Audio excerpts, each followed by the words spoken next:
All right, welcome to Blueprints, episode 3. How we doing? You guys doing good? Doing well. Yeah. So today, I think we should tell people what this job actually looks like. When we first started, I feel like, did you guys have an idea of what this job, what the day-to-days look like? Did you guys have an idea of how much you're going to be filming, how much you're going to be talking to the clients? I also feel like there's a ton of misconceptions of what this job actually looks like. So I feel like we should just lay it all out, like talk about our day-to-day, our struggles. Does that make sense? Yeah, absolutely. I can start off because this was 2019, 2018. And so I felt like social media was there, but it wasn't as prominent as it was. So I was filming in a gym. And my biggest thing was my goal was always just to do this for a living. That's it. All I wanted to do was do camera work for a living. And I felt like a lot of people that you talk to in school and stuff, their dream was to make like a feature film or a big documentary. Now all that stuff is fantastic and that's down the road. But I was like, I just want to learn how to actually make a living off of it. Yeah. And I was wondering how to do it. And I didn't even know. Nowadays it's completely different. Okay. But you can go on Instagram and see behind the scenes of everything. But I almost was like hardly seeing behind the scenes of anything back then and didn't even understand, like, do they have mini film sets that aren't documentaries and movies? Do companies actually want to do this stuff, And then as it kind of progressed into like 2021 and you start realizing branding videos and FAQs, you start seeing ads come across your screen and you're realizing, oh, but this is a world, right?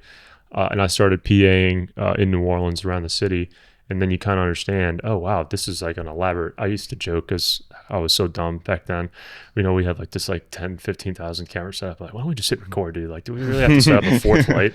And I was like so young. I was like, because I like run around a gym with this. It looks great. And like, I think it looks awesome right now. What do we pay for the camera for if we're doing all this setup? And then nowadays you just become that person and you realize that there is an art to it and there is a creativity behind it. And it's actually a real skill to talk to a client and say, this is the problem that you have. Let's address this problem through a video that can help you increase your sales or increase your visibility. Did y'all, I think when I first started, like maybe even before we started, I think there was something in the back of my mind that was like, okay, you can only make money if you're doing a movie. Yeah. You can only make money if you're one of 30 people on the film set. Mm-hmm. But I think shortly after we started, I was like, okay, that's not true at all. I think very quickly we realized there was something to staying super lean in the business, staying super flexible. Yeah. I mean, I still feel that way, Yeah. It's funny that you said that you were filming at a gym like 2018, 2019, because like literally our first client that we ever had, it was for a gym. Yeah. And I guess it's, you just go to the gym after school or you just nearby and, because you live near the gym. And I remember the owner of the gym, he's like, man, can you guys do a video for me? And then it was around COVID. And then I remember it was like COVID related. And just because gyms needed to start thinking differently. And then, so it's kind of interesting because that was, you were in a basketball gym though, right? Yeah. So same, but different. Pretty much everything that I've ever learned from this job has been through YouTube, and so really the only things that I knew was through YouTube technically, but then also what even clients existed was through YouTube. And so I guess I didn't really not that I disagree totally, because you think that all there is like big movies and stuff, but the YouTubers that I was watching, they weren't doing that. So I was like, okay, that there are other things out there. But how do you actually get those clients? Or like, how do you, what are the necessary like qualities you need to actually even be able to like do it? Yeah. And just being like self-taught. I know we talked about like imposter syndrome, but like from the get-go, you kind of feel like, or me, I felt like the world was kind of against me, like at least in my own brain, being like, oh man, like, I didn't go to film school, like maybe like some of the YouTubers that I was watching, and because I don't really know how half of them got into it. You just see them as being successful and them doing it. Yeah, I'm just like, that's so true. It's like, can I even do that? Do I have what it takes to actually be like that? I don't know. I mean, maybe I do know now. Did you think they all went to film school? Because I also don't know how any of those people started doing it. I think they were just born with the innate ability to just be able to do it. I think it's a mixture. Yeah.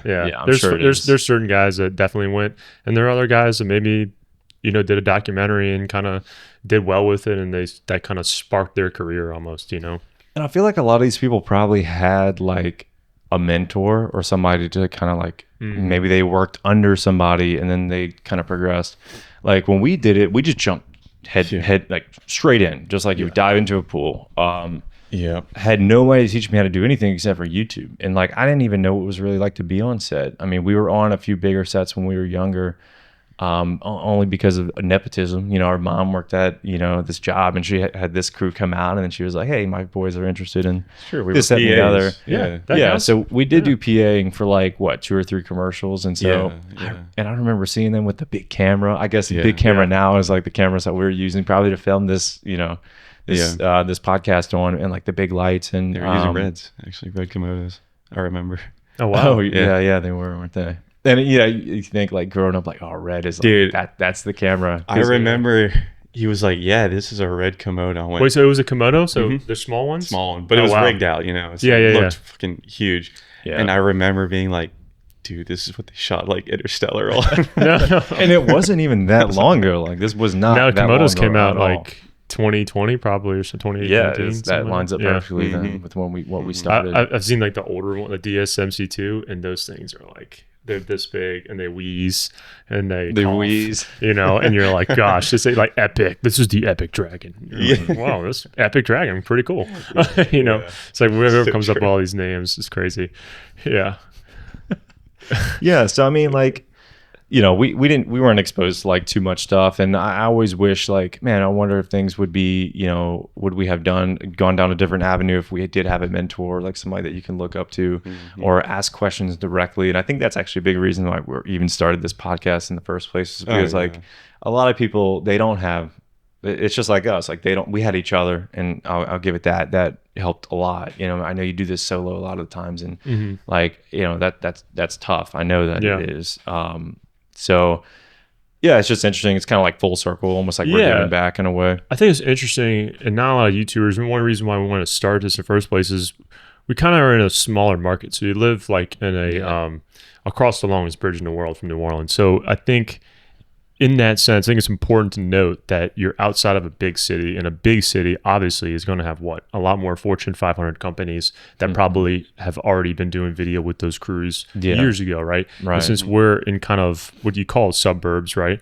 That just is a lot more locally owned businesses with guys who only maybe have 2 or 3 employees, if that sometimes, right?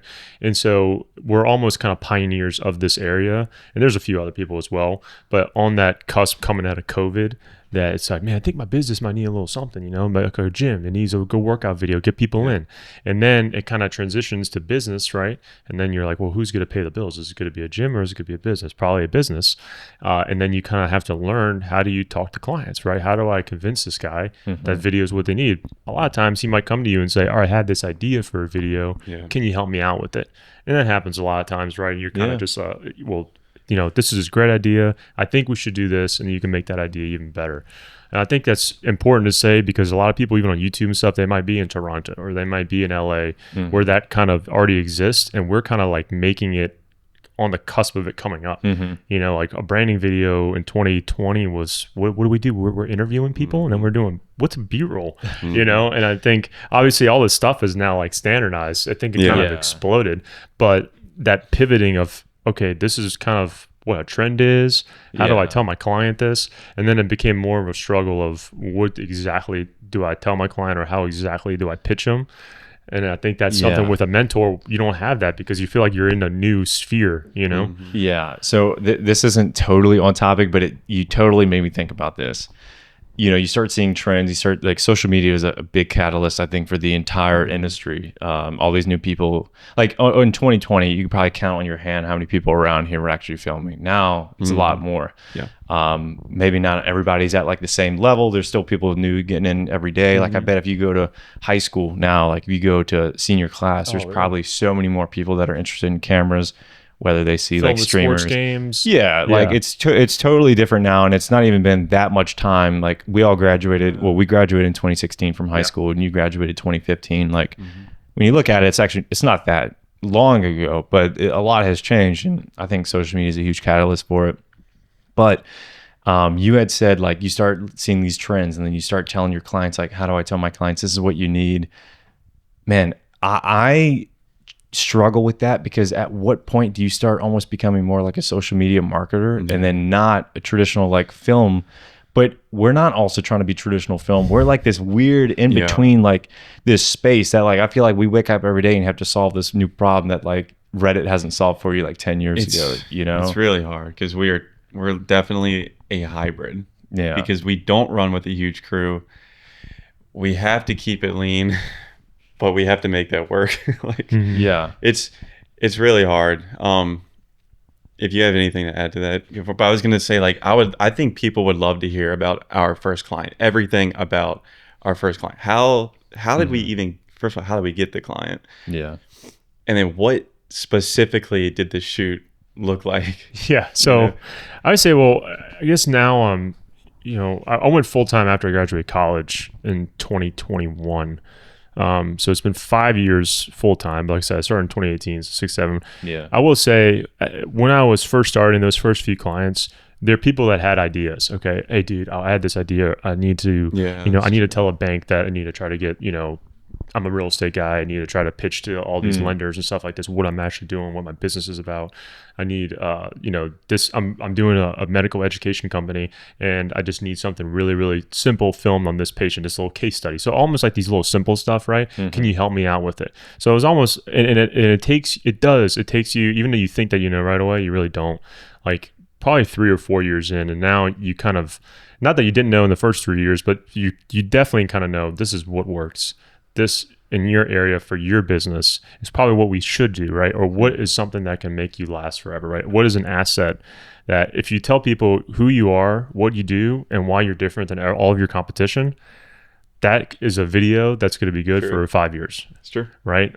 Because it just answers 3 simple questions. Now, if you just hop into like a social media trend, it might not have a longest shelf life, right? If you do a gym video of them just working out and looking cool, once everyone sees that, it's probably not gonna, 5 years from now, if someone looks back at that, you're going to be like, okay, who are these people, But when you tell someone who you are, what you do, what makes you stand out, that lasts for a long, long time. I actually heard a marketer say something, and she was like, there's a difference between marketing as a content creator and a business. I think that's kind of like the threshold that we're getting to, is that like a lot of people were like, well, I just want content. I want all this funny stuff to see reels all day. That's different than marketing for your business, And when I first started off, I was just doing the professional. I was working for a trainer, and we were just making these guys look good. And a lot of these guys, they played in Europe and Asia and only on 1-year deals. So say if I come off at ACL, I need some video footage to show my agent that I'm actually rehabbing well.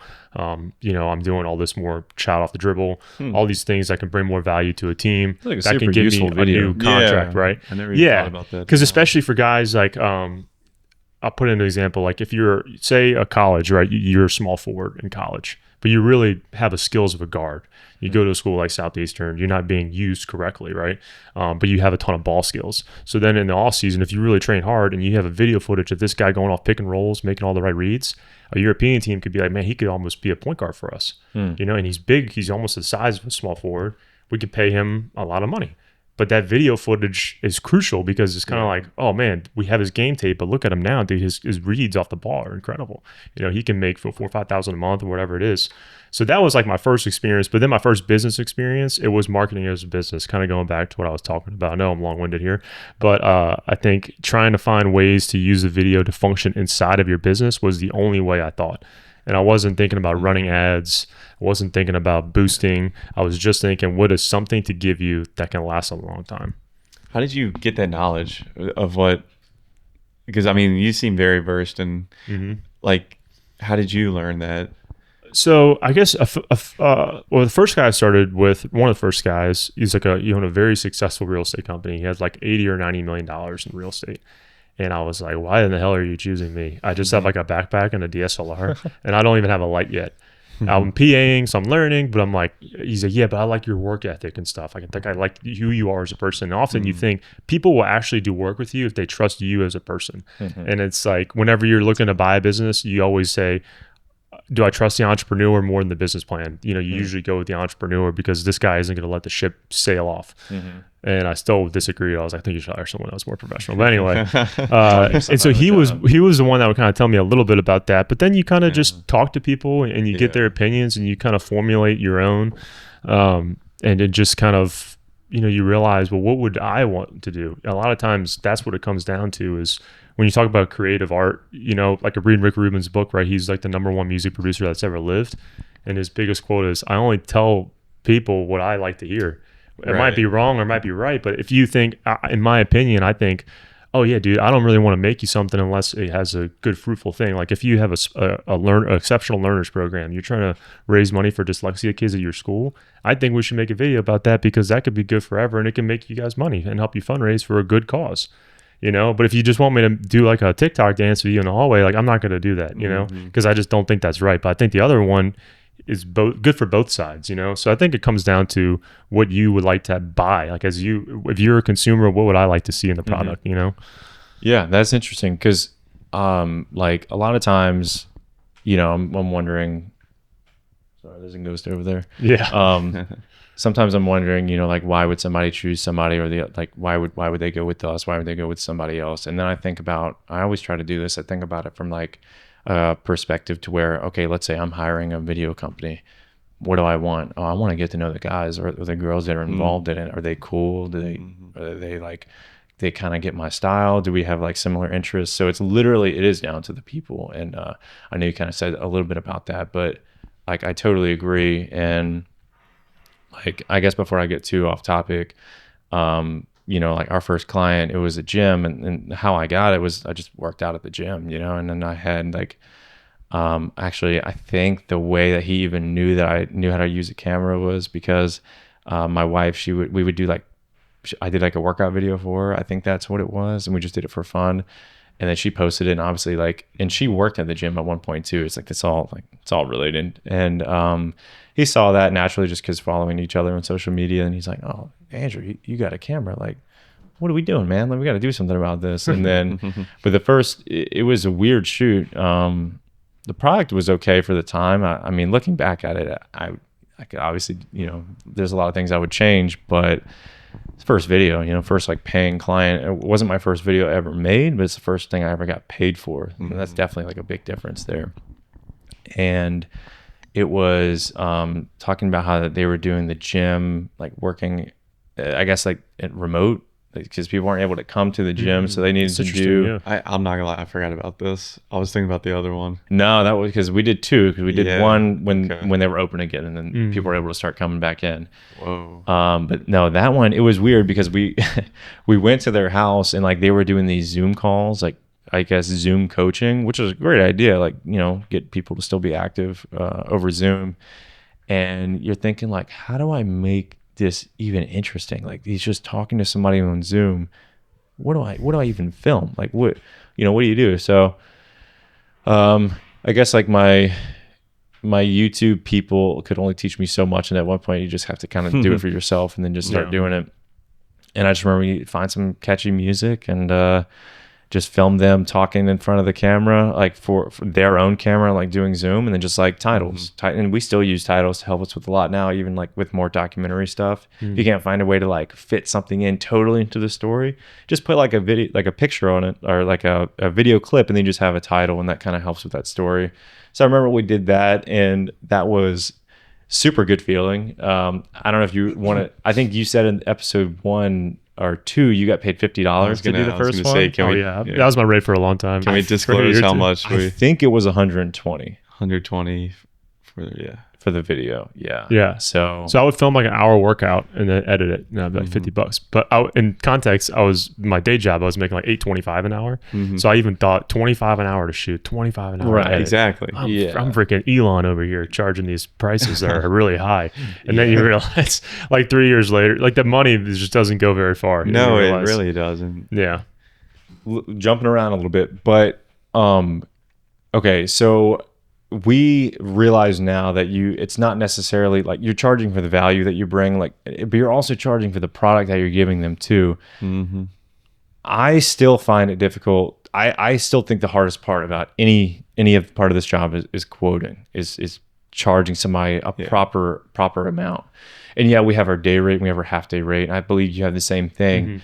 But it's like, man, not everything always equates to like time, like it's hard. Like traditionally like I was telling my wife, we were walking the other day, I was like, I think if we had a product that was like, it's this much money, like let's say we sold microphones. If we sold microphones and they were like $39.99, I can get on the phone with anybody in the world and be like, you know, maybe I'm not the best salesman, but they're like, how much is it? Oh, it's $39.99. That's literally what it costs. But with video, it's so different. And we were kind of experiencing that recently when we were quoting a few different people. It's all the same type of job, but we've been quoting it differently because we feel like, oh, well, maybe this is going to be more work on this end than this is maybe based on location alone, like how far we have to go to do it. Yeah. Or whether there's like, maybe, you know, it's the first time we ever work with this client. It's a little bit unknown. Maybe we need to like give ourselves a little bit of buffer. Maybe we don't know how that rapport is, but man, I find it so difficult even now to be like, okay, do we do a half day rate? Do we do our full day rate? Because you want to give them the best deal that you can, but you also need to make money too and be true to yourself. So like, I know it's like way off topic, but it's something that it like, all lines up. that's super relative. I mean, that's precisely what I wanted the answers for when we first started, was how do you price and how do you get clients that would pay that price? If I could tell myself something, maybe one thing, I would just say pick a number, and whatever number you charge, you're going to have 50% of the population say you're too expensive, and the other 50% are going to say you're not charging enough. You cannot, there's no perfect number. You just have to treat it like you're a business, and whatever number you say, you have to be confident about it. Now, your skills do have to match what you're charging. And also where you're at. I think that's the hardest. Yeah. Because whenever, especially the society that we're in is now so much more of like an individualism, like not really, you know, like people are behind their phones saying a lot of things and not actually talking to people about it, because you never want to be the guy. And it's so hard because you're maybe like coming up with how we were, right? You know, just as I was saying, you transition from the gym to businesses, but I had no really pulse on what the market rate was. Am I below or am I high? Because like your microphone example, right? If all the microphone companies are selling microphones at $89.99 and you're the guy that goes, I'm $39.99, you get 80% of the quality for, you know, this much less. I guarantee you're gonna like the mic. You're gonna be like, okay, I'll buy the cheaper one, you know, but you have no idea who's actually charging what around. You don't want to be the guy that has a really nice camera that's like, I'm charging 1/5 of what the other companies are, because you're just hurting them and you're also hurting yourself. Because when you try to move up the bracket and price, it's like, dude, you were like this low and it looked amazing, and now why are we charging this much? So you have to have like a pulse of where you're at too. And that's hard. I'll say this, a big part of our job for a long time there, let's say like the first 3 years, was trying really hard to convince prospective clients that we were worth what we said we were worth. And that took a lot of bandwidth from us and a lot of effort trying to explain to people why a brand video is going to work for them. Nowadays, I don't think, number one, I think a lot of people understand the value of this sort of thing. And I think a big part of that is just the cultural shift. I don't know if it's Louisiana's lagging behind, but I think they're finally starting to understand social media. 100%. But also, I don't know if this job has calloused me a little bit, but it's like if a client doesn't understand the value in what we do, I'm not even sure I want to do stuff with that client anyway. Like it takes, that's a great point. It takes so much effort to try to explain to people not only what we do, what they need, but also why they need it. It's exhausting. It's not our job, because then we have to, on the back end, we have to, I mean, you guys know more than anybody, but and it's hard. I will say this, like, because going back to the microphone thing, it's a good point that in bigger cities, right? Oftentimes, you're maybe an ad agency and you do car commercials, right? You have a product. We do high-end car commercials for Porsche, BMW, and the rate is going to vary on the day, but we run this ad. This is how much it costs to push the ad. This is how much it costs to create it. Like, we're an all-in-one. This is what we do. And then I feel like when you're in that lower tier, or in Louisiana in general, there's not many, there's zero Fortune 500 companies besides Entergy. I think there might be just one, but there's no companies that are really going to have those huge budgets for those commercials that you can just make a living here. And so when you're in the suburbia area, you're almost conforming a lot of times to their ideas, to their stories. And it's always good. Like the school example, I thought, right, you're fundraising, you're helping that out, or maybe you do a branding video for a business, but you're often selling multiple services, or, you know, you're in a different hands, which makes pricing even harder than if you just say, we do, you know, badass 30-second commercials. And those commercials, they're going to cost you an arm and a leg. And that's what we do. We're a commercial company. But here, it's like, if you do that, you might go hungry pretty soon. Really quick. 100%. You know? Yeah. It's just the state that we live in.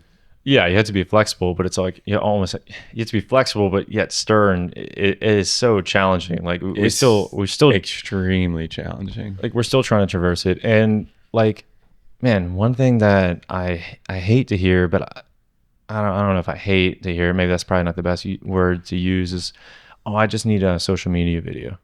What the heck does that mean? You know, social That's the media. worst. I need a video for social media. It's like, I mean, you want a 30-second commercial that could fit in your real format. It's very vague. Yeah. Yeah, I mean, we can spend 2 days with like $50,000 doing a 30-second commercial. It happens all over the world. Or do you want something that could be shot with a phone? If it's shot with a phone, maybe we're not even the right person We're to not do the it. people. And that's usually whenever they say that, that's what they want. They want something that is shot Yeah. on a phone.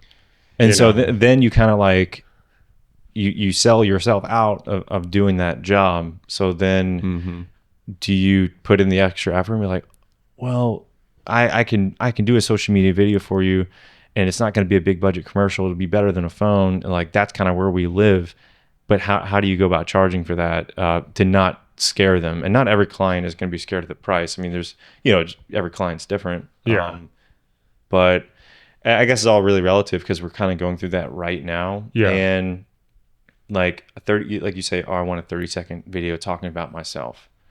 Well, yeah, I mean, we can spend half a day Yeah. doing that. It's still really challenging. And what you just said happening for me is happening more now than it ever has.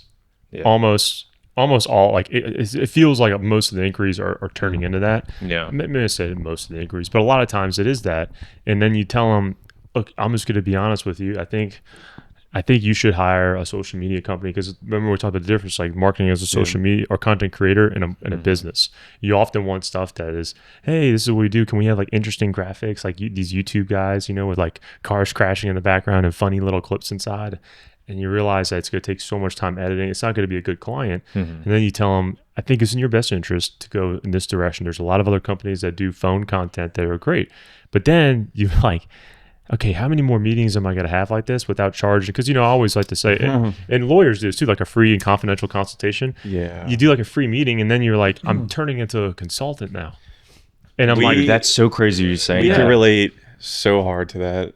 I mean, that has literally, we've had that same conversation because we'll take meetings, like discovery meetings, yeah, you have to. because Yeah. you have to, because you're in your. And you can't charge like, oh man, thanks Yeah. for the time. It'll be $300. You know, it's like, But come on, because dude. we're so in this industry, like you know, we've done a lot. We know stuff now, and we find ourselves giving out gold. Like we'll give out these golden nuggets that are so valuable, and we won't get the job. And this whole time we're like, dude, we just like, do they even know like the value we just provided them just now? Yeah, no, they're going to take what we just gave them and go to somebody that maybe they have Yeah. somebody's cousin that or some family member, somebody that's cheaper Yeah. that can do it.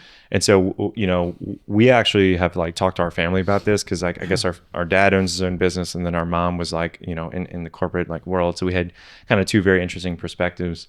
And you know, one thing our mom had told us is, well, maybe you charge for the meeting, but if they book with you, then you actually end up subtracting that from like the total amount, I guess, that you would have quoted them for in the first place. That's pretty smart, So yeah. it's like, It is that's an smart. interesting perspective, but not a lot of people are still going to roll with that. It's like, you know, oh wait, I'm kind of, because they feel like they're getting locked in like right off the bat, like, well, I'm Yeah. charging for it. But it depends on the type of that's a- meeting it is too. And Yeah, and then That's- kind of like the problem, like if it's a marketing meeting, you're charging for a Yeah. marketing meeting versus like, I understand if I'm a criminal and I have to meet with you, and it's Yeah. you know, we have to go over my case, you know. Yeah. Right. I don't know what the solution is for these discovery meetings, but I think I do know the solution for just charging. And honestly, it's just, you got to pick a number that you feel comfortable with and just be overly confident. Your mindset is now, this is what I get paid.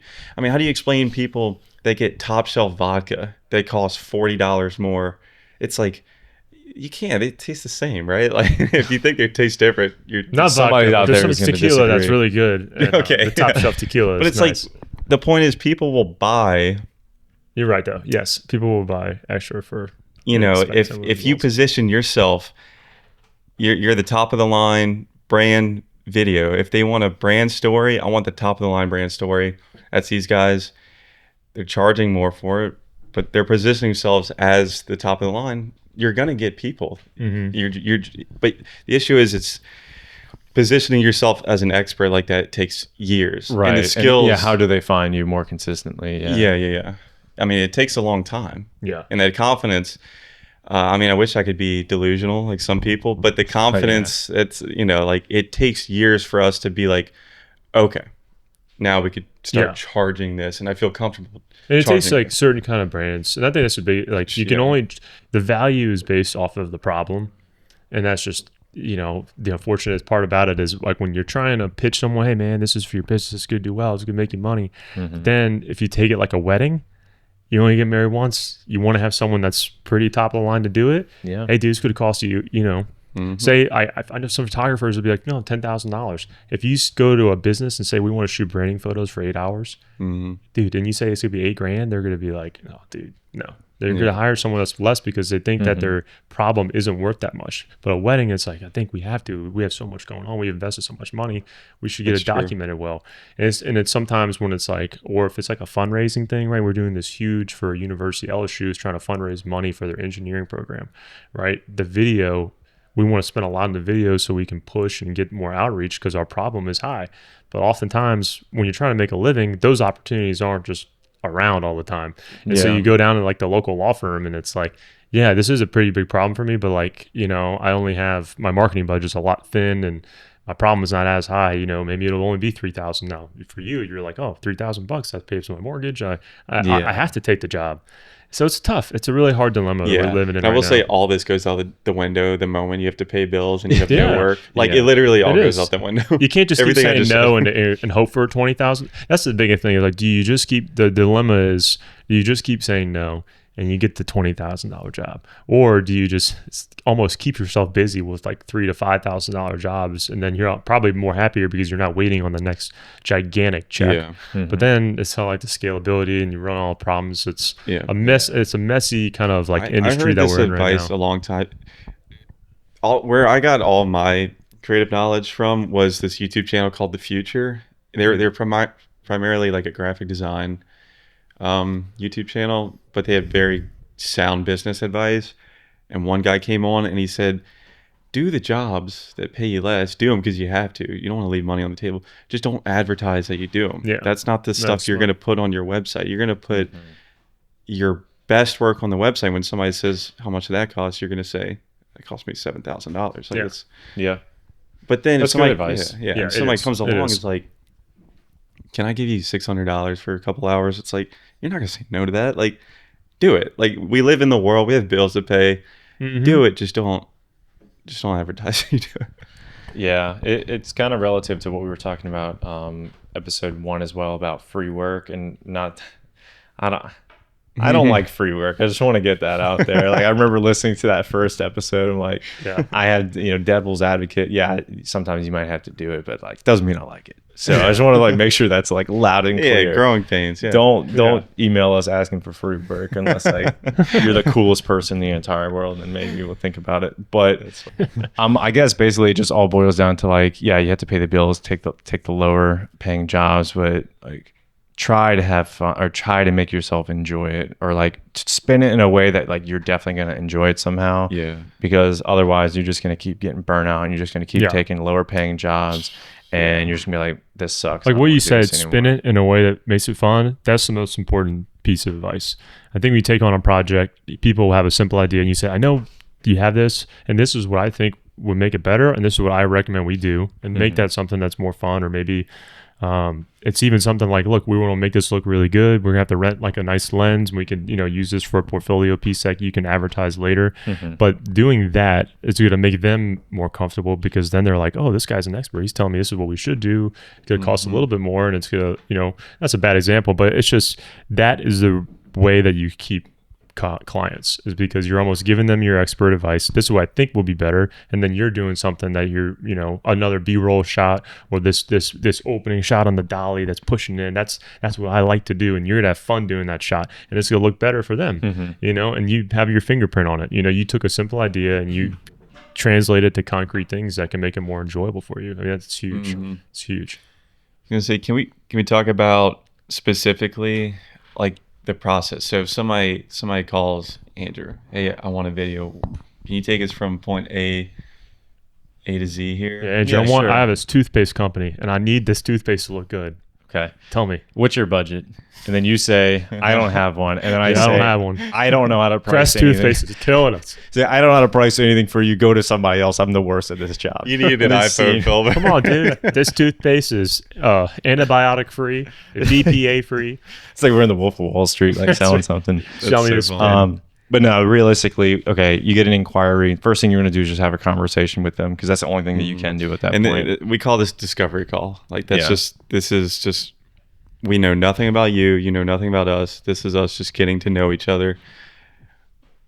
What's up? Yeah, so we talk to them, find out their needs the best you can. Sometimes people actually come with all of the information that you could possibly ask. Sometimes you get on the phone with people. I don't know if it's because people are just more prepared and knowing what they want. But I feel like I get on the phone with people sometimes, and I don't even hardly have any questions to ask them. And I don't know if that's like a fault to my own. Maybe I should have like better questions to ask. I think people are getting better. Yeah. I think that's just the whole trend that we're seeing. People are more knowledgeable of what they need. They now understand, I need some sort of video. Yeah. Yeah, very well They said. understand the value, and when you understand the value, you start becoming more prepared. You know what you want. Yeah. So, I mean, it depends on the type of client that's calling, but sometimes after that, well, I guess let me go to the actual call because I feel like people will be interested in that. So you're learning all about them. I always try to say a little bit about us as well, even if they don't ask about it.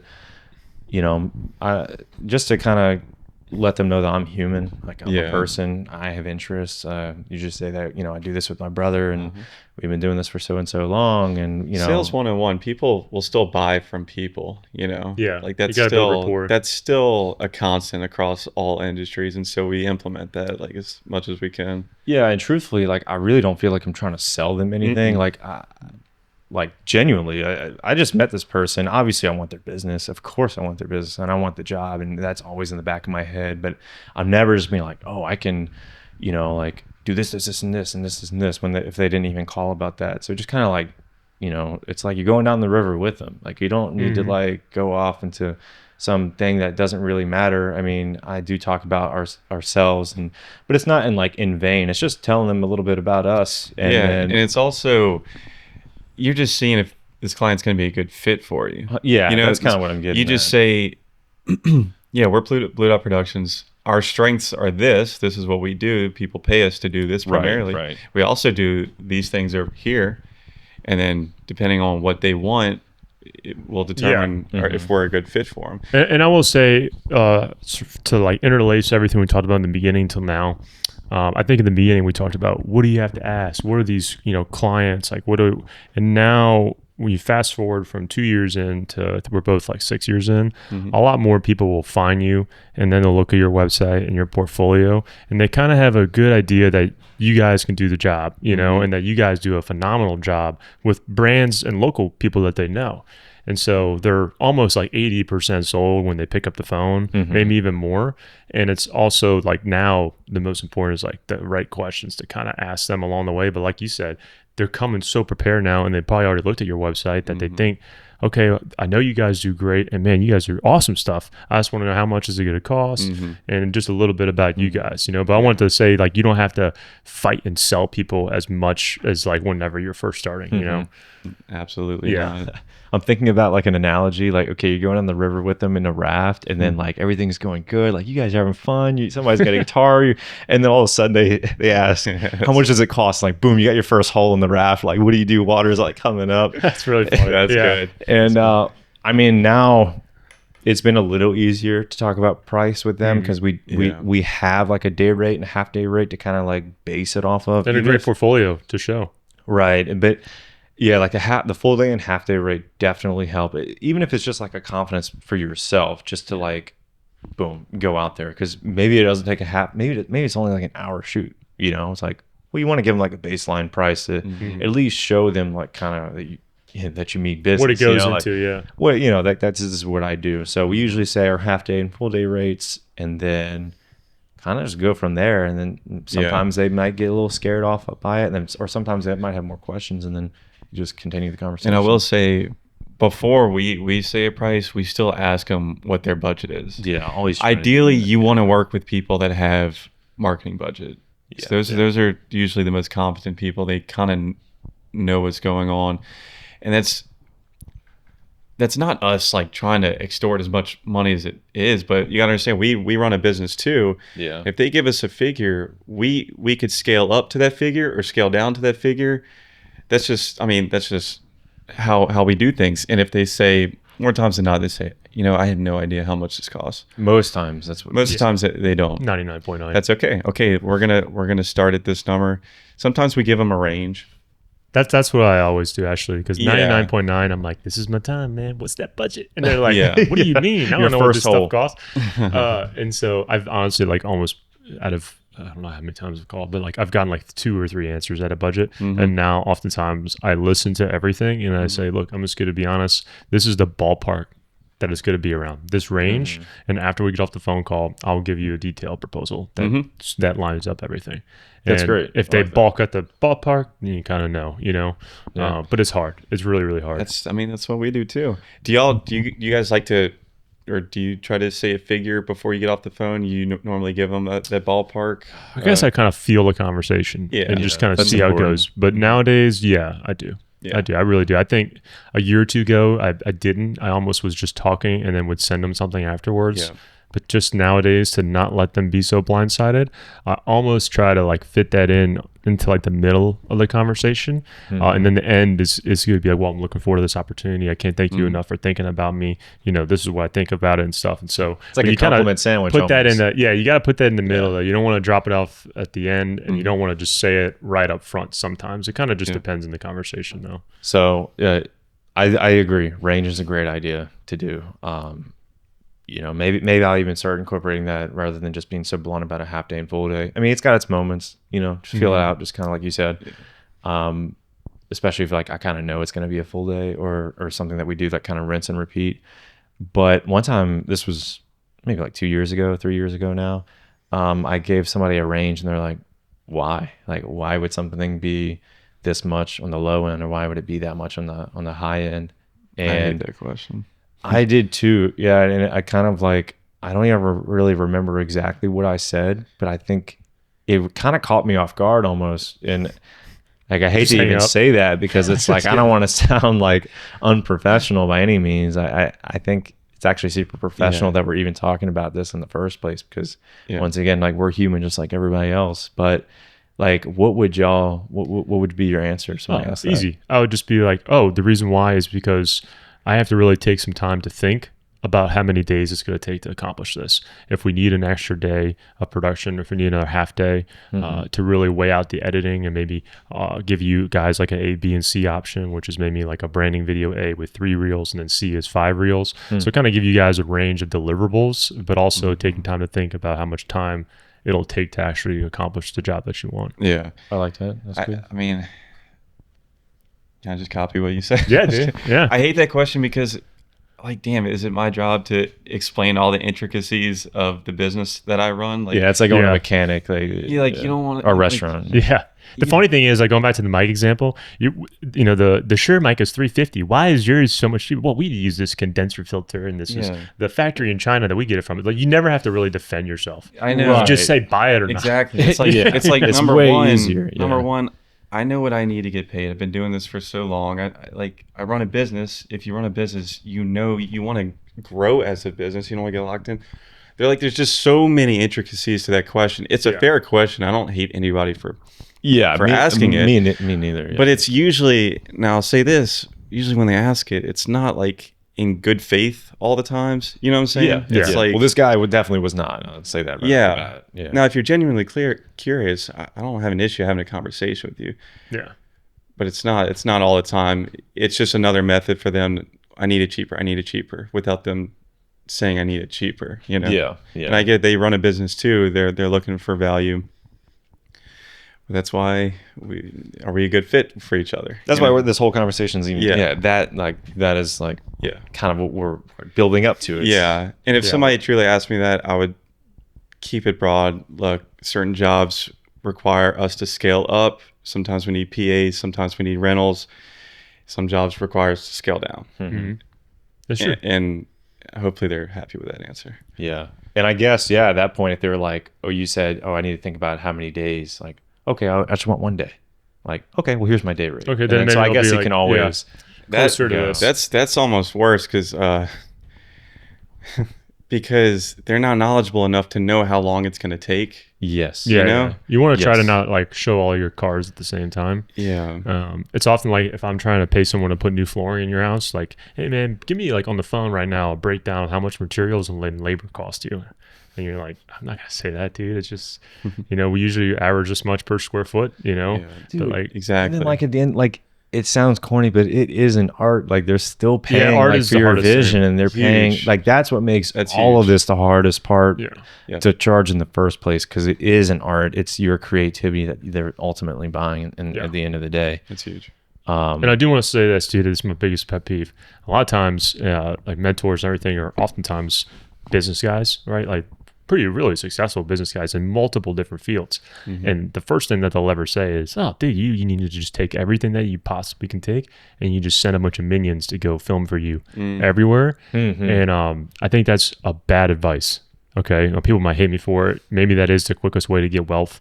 But I think when you talk about this kind of money that we're talking about, you want to have people that are paying that much. They want to see you there on set. They want to actually talk to you. They want to hear from you throughout the process and not just be handed off to someone else. And I can't tell you how many times across industries, I'll like give them a website person. And you're like, man, Jonathan, I am so happy you gave me this girl for our website, because you know why? I can actually get in touch with her. And it's not, I meet with the owner. Here, Jerry's going to take care of you from here. Like, I love the fact, and I will pay more that have you walking across the way. And I think that is so big, and it's so much more worth the higher price tag than just, and you also don't want your business to be known as like, we do, cheap real estate showings for like 30-minute shoots. And then we also do high-end commercials. You're like, well, this is like your range of budgets are ridiculous, And I think it's important to like, in those conversations be like, I'm actually going to be walking you through the creative process. I think that's huge, and not trying to just scale it out. Great point. Yeah. I mean, at the end of the day, we take what we do very seriously, and sometimes that means we only trust ourselves to do Yeah, it. which is never a good thing, but you got to be a part of it. And, Yeah, eventually if you have enough money to be like, oh yeah, Jerry's going to shoot it and everything. And we have an editor, but I will be there on set directing. You will be communicating with me all the time, and I can take care of the rest. And oftentimes it's really hard because you'll pay an editor a lot of money and then you get it back. This is just hot garbage, dude. This is just like my third grader edited this. That is a bad feeling for sure. It's horrible. Yeah. I mean, I've always said the hardest part about what we do in the creative industry is that it's not a science. Yes. Sometimes there's formulas for the videos that we do, and sometimes there's consistencies, but at the end of the day, it's not a science. No. It really is an art. It is. I It's very hard. Sometimes like when you try to like conceptualize a quote and for somebody, and you try to think how many hours I'm going to spend editing, on this thing. Sometimes like I tell my wife this all the time too. She's just who I vent to. I vent to you guys and I vent to her. And Our wives told us to start this, by the way. Mine too. You're like, get the hell out of the house. Yeah. actually mine was like, when am I going to be on the podcast? I'm like, that'd be fun. what are we going to do? Guests. Yeah, maybe one day we will do that. I think that actually That'd would be be cross fun. industry. Dude, what if it's it's just our wives sitting right where we're And they talk about like, yeah, Andrew complains about this all the time. Like Jonathan Oh, complains no. about this all the time. We're Like, trying to go to bed and we're talking about full frame versus Super 35. that Get would there. be hysterical. But I guess it's like a callback to, you're trying to think about how long something's going to take, and, you're charging for how long maybe the edit's going to take. Well, sometimes like I'm not firing off on all cylinders, like creativity wise. I may be sitting at my computer for 2 hours. That's Doesn't mean the worst. anything that I'm going to do is going to look good or be good, or I'm going to have to like redo it all in the end. So I find that difficult too. They're just charging in general. Like you have to have a figure that you charge like based on something. I don't think you can just throw a number out there and just like, Yeah. I mean, sometimes you can. You just be like, this is how much it costs. But or maybe that is the way to go rather than doing it the opposite where you try to get too nitty gritty about, oh, I'm going to edit for this many hours, so I'm going to quote you this, or I'm going to film this long. There's a sweet spot though. There's a sweet spot that only comes from experience and only comes from doing this for a while. You know, when you first starting in the creative industry has got to be one of the hardest, it's the hardest possible things for sure that you do, because there's just so many unknowns. I mean, there's infinity unknowns, and somehow we all made it through that. Yeah, We're I want to still say, learning. I know we sound pretty clueless right now, but we do know what we're doing.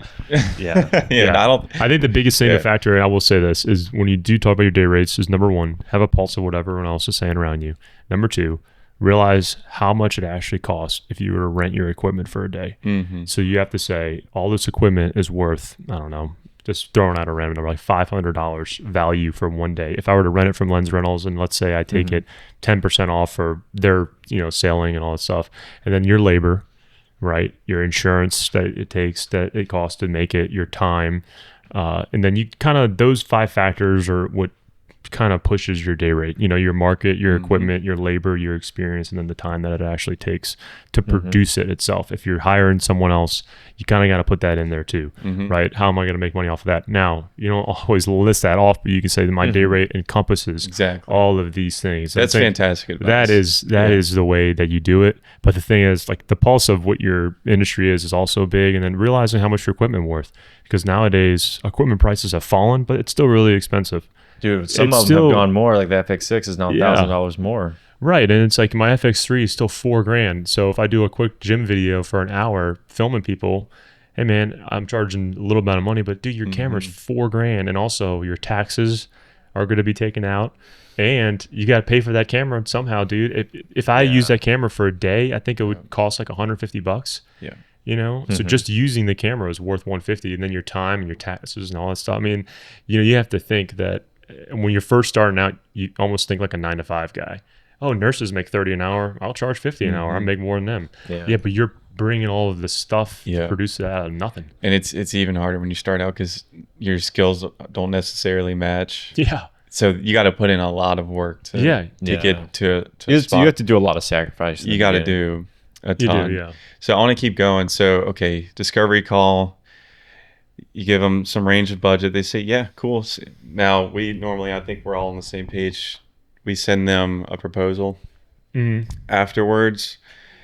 And the proposal, I guess we could talk about the proposal a little bit, but it's essentially, we usually just say, it encompasses everything we talked about in the discovery.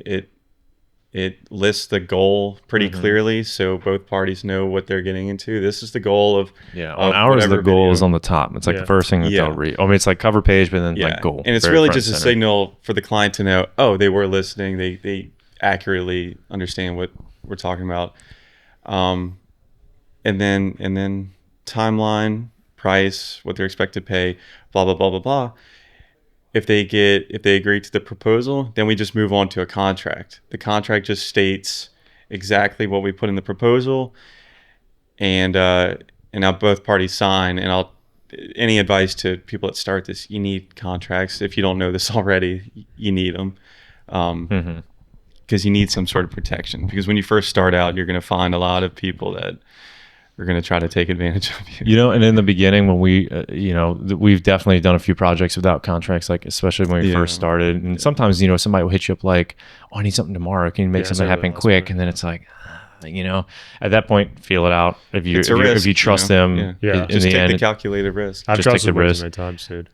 But I used to think, I used to get a little like nervous about contracts, and this was this was like years ago, because I felt like, I'm like, I don't want to put them in a corner where I feel like they gotta sign like that. I'm so money hungry that they have to sign for this. Yeah. But my thought of that has completely changed. I forgot who said it. Maybe it was you, maybe somebody else. But like, it's literally protecting them as well. Yeah. Not only just protecting you. That's some more advice I heard from the future. It actually makes everybody more comfortable, like 99% of the times. It makes everything more comfortable. And if your goal is to charge more, be a big company, or increase your value, you got to start acting like this company's that have a large value. You think any of these big production companies, do you think they're even thinking for 1 second with doing without Hell no. a contract? Yeah, that's a good point. They'd be If a client, if a marketing agency goes to whatever have you, big production company, they're gonna, if they don't see a contract, that's a huge red flag, you know. And so contract for us is just It's a must. It's a Yeah, must. I'm yeah. bad about that sometimes, I'll be honest with you guys. But it depends, because sometimes these larger organizations and stuff or companies that they work with, maybe many video production companies, videographers, and they need something done for a specific date. Like we don't even do contracts because, you know, that's just how we operate as this gigantic company that we are, because we just work with so many all the time. And then to get the higher ups to sign it doesn't really happen, Yeah. you know, but Yeah, we sure. understand how it works. So if you need to charge more for 2 revisions, we understand that standard. Yeah. We understand. So that's like a You just have to exception. hope that they understand. Usually when people don't spend their own money, those are like the best clients, you know. Exactly. I will say. 100 no, you're 100% because a correct. lot of times it's like, well, agree. this guy deserves, like, this is the industry standard of way things go. But I get scared of like the lawyer language sometimes, like, you know, includes but not limited to. Yeah. And then you have like, this is a contingency weather day that's not limited to Hurricane Katrina, tornadoes, and all this stuff. And you're like, oh my gosh, this is a lot. Hey, you guys have some questions about your contract. And you're like, oh, I didn't call the lawyer who wrote it, you know, or go to law school myself. But anyway, it is super important though. And then I will say I love the clients that go, hey man, dude, this all wait. Let me rewind. So this is like a year ago. I was like, I need to streamline. So I make an all-in-one booking file. This is Sums Up Louisiana. So in this file, you could go. There might be A, B, and C. You can pick B, hit add to cart. Okay, moves to your cart. You can sign your contract right then and there, sign the contract, and then you can make your first deposit, and the second deposit is due once the project is done. Some people do it when the day you show up, whatever.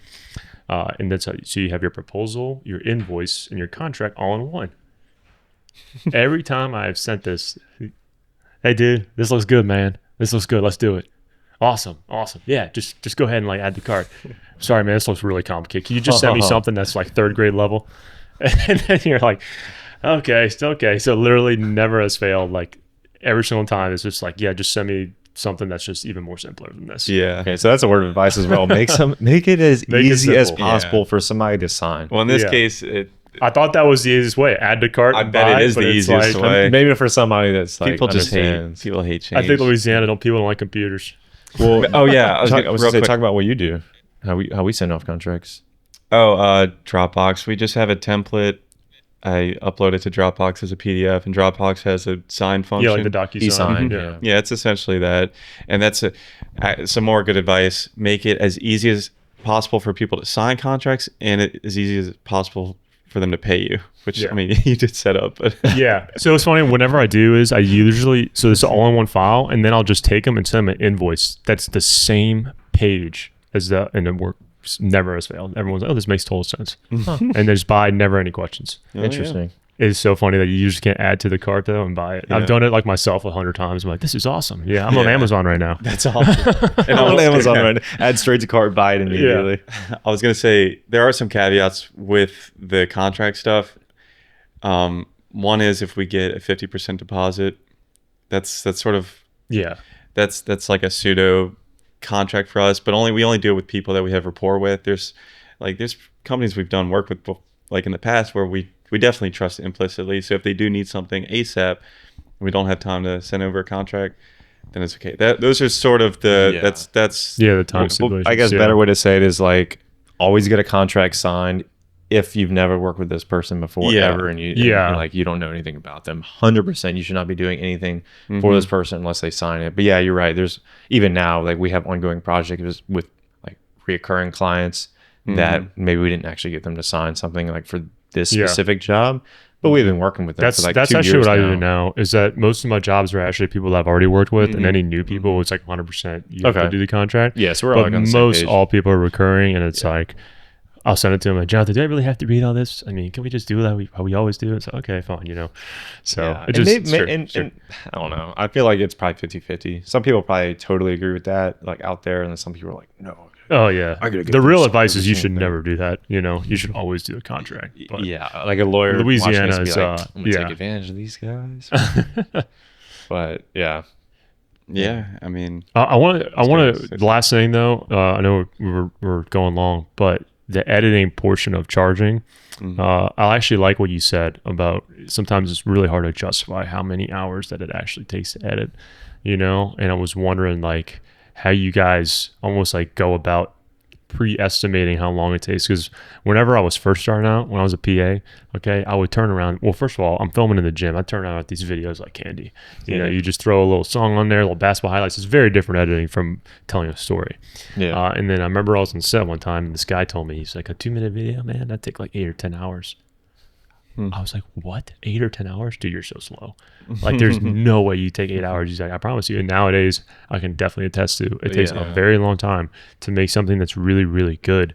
But it's hard to justify. It's almost like you ever work on like a music album and you need to have this album done in 15 hours. Like, it's hard to justify, dude. I might have a creativity moment and you like go unconscious for like 4 hours and get it done, but you spend 4 hours trying to problem solve.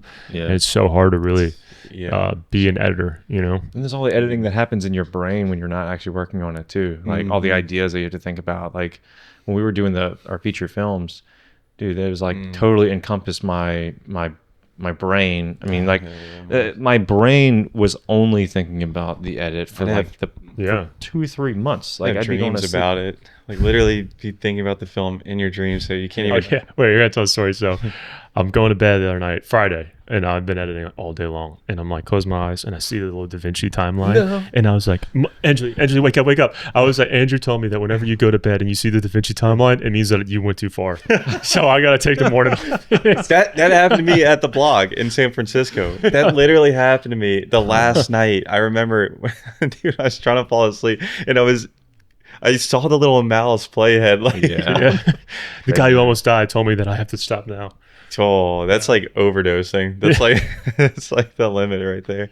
Yeah, but that is something it's super hard to like bill for. And I just kind of wanted to include that. It's kind of like, and also I had a good guy tell me once. He said, make sure you also factor in the transfer and export time and upload time, because a lot of times you might be in a spot with bad Wi-Fi where it actually takes you like an hour to upload, and maybe you're working with a lot of files. It takes you an hour to transfer, and it might be an hour to sort everything. Like those are also, it's not just actual timeline cutting, but it's all that together. And when you're starting out, you'll forget, oh yeah, I spent like 4 hours like uploading, transferring, and like, you know, media sorting. That isn't even built. So you got to make sure you protect yourself on that. Same thing with pre-production too. That's not something that we're like super good at. We do. We're very we do a lot of pre-production. I think we're pretty good at doing that itself. But as far as like charging for it, billing for it, that's a whole nother thing. That's a scary one for the editing thing. It's really hard to quantify how long, but that's another reason that's something we don't spell out like in the proposal. We'll never say like 10 hours editing or what have you, because there's no real formula. I mean, and then it's like what I'm gonna get penalized, or that's the biggest thing. What if I'm really good at it, and I can do this in 2 hours, and it takes somebody else 10? Like, well, that's something that the Future says on his YouTube channel. He's like, why would you penalize yourself for being more efficient? That's don't do that. Good. I'll usually actually say I think this is estimated to be around 15 or 30 hours of work, and if it's anything over that, the client isn't actually billed extra unless another revision is needed. So saying like if I do get it done earlier, it's better on my end, but it's also letting them know that I'm not doing this in an hour. It's letting them know that I do it in a lot of time. Just because I get scared to put a big number without actually saying, how long is this going to take you, dude? This is massive, I totally get that. Me too. Sometimes for our bigger projects that we do, we'll do like, I guess we'll do like deliverable price, like what it's going to be, actually do that. And then I guess the only times we kind of line item it is if we do like like a production fee on top to account for like miscellaneous things and then also travel. Yeah, well, definitely we will include travel. These are like bigger if we're jobs brutally honest here, we sort of custom fit everything depending on the client. That's just, it's a lot of work for us, but that's just kind of what works for us. It is, yeah. You stick by the principles we mentioned, Yeah. like the equipment, the labor, the time, and also the editing, right? Yeah. You factor in how many hours. That's what you have to build off of. Yeah. And if a job takes 5 days to film, you're just using that same formula for 5 days. Mm-hmm. That's what I guess people starting out more to know looking at these guys. But that's kind of how, and that's why it's, if it's something where it's like, I'm doing the same formula and then, oh, wait, I have to travel 2,000 miles. We're going to have to add, Alaska. something, Yeah. 2000. Yeah. No, yeah, Go to San Fran and California. back. Yeah, San Fran and back. That's what I was Yeah. thinking about. Next episode, we're going to continue with our process. We'll dive deeper into what the actual shoot day looks like, among other things.